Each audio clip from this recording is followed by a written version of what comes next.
തുകിനയും അമ്മയും അവരെ യഥാവിധി സൽക്കരിച്ചു. ചിരകാല പരിചിതരെപ്പോലെ എല്ലാവരും സംസാരിക്കുന്നു, പെരുമാറുന്നു. സുമയുടെ മനസ്സിനും അവരോട് ഇഷ്ടമുണ്ടായി. തുകിന ഒറ്റപ്പെട്ടു.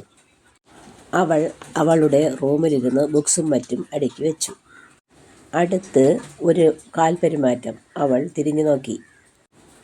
അമ്മയല്ല, വേറൊരു സ്ത്രീ, തലമുടി നരച്ച ഒരു മുത്തശ്ശി. അവർ അവളെ വിളിച്ചു. മോളെ, അവർ പറഞ്ഞു. ഞങ്ങൾ വന്ന കാര്യം പറയാം. അതിനു മുമ്പായി ഒരു കാര്യം പറയാം എന്ന് പറഞ്ഞവർ തുകിനയുടെ കൈയെടുത്തു ചുംബിച്ചുകൊണ്ട് പറഞ്ഞു. നീ ഞങ്ങളുടെ ഭാഗ്യമാണ്. നിന്നെ കണ്ടപ്പോൾ എനിക്ക് നിന്റെ അച്ഛനോടും അമ്മയോടും അസൂയ തോന്നുന്നു. നീ അവർക്ക് സ്വന്തമാണല്ലോ. ആദ്യമൊക്കെ ആ അമ്മ പറയുന്നത് കേട്ട് പഠിച്ചു വച്ച ഡയലോഗ് പോലെ തോന്നി. അവരുടെ കണ്ണ് നിറയുന്നത് കണ്ടപ്പോൾ ഞെട്ടലോടെ അമ്മയെ അവൾ തിരഞ്ഞു. അമ്മയെ അവിടെ എങ്ങും കണ്ടില്ല. അവർ കയ്യിലിരുന്ന കുട്ടി ബാഗിൽ നിന്നും മടക്കി വെച്ച പൊതി തുറന്നു. അതിൽ കെട്ടിയ മുല്ലപ്പൂക്കളായിരുന്നു.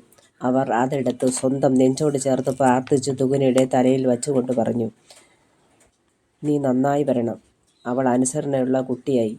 തലയിൽ തൊട്ട് തലോടിക്കൊണ്ട് അവർ പറഞ്ഞു. ഈ കുഞ്ഞിന് എന്നും ദൈവാനുഗ്രഹം ഉണ്ടാവണേ.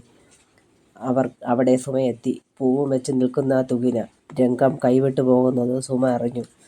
ഇപ്പോൾ നടക്കുന്നത് പെണ്ണുകാണലാണോ?